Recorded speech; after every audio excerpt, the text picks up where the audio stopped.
बातमी नाशिकमधून आहे।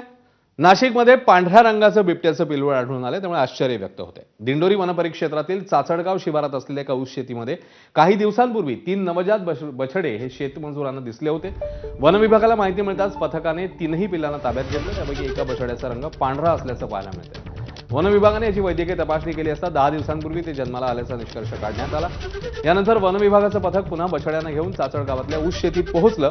वनपथकाने मादी आणि बछड्यांची पुन्हा भेट घडवण्यासाठी एका टोपलीखाली पिलांना झाकून ठेवलं। परिसरात ट्रॅप कॅमेरे लावण्यात आले होते।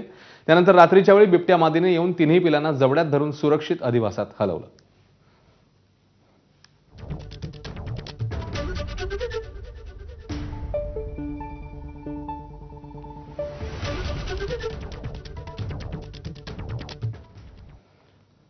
तर यवतमाळच्या महागाव परिसरात बिबट्याच्या वावरामुळे नागरिकांमध्ये भीतीचं वातावरण पाहायला मिळालं। दत्तोबा टेकडीजवळील शेत शिवारात एका बिबट्याने पाळीव कुत्र्याची शिकार करून ज्वारीच्या शेतातच ठाण मांडल्याची घटना समोर आली। विशेष म्हणजे घटनास्थळी दाखल झालेल्या वन विभागाच्या रेस्क्यू टीमलाही बिबट्याला पकडण्यात अपयश आलं।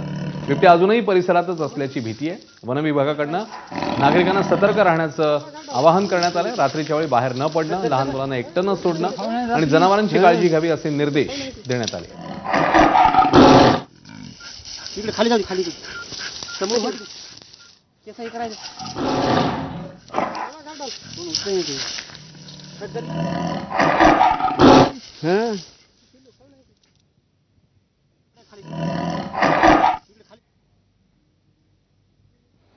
यासोबत पुन्हा एकदा एक ब्रेक घेऊन लगेच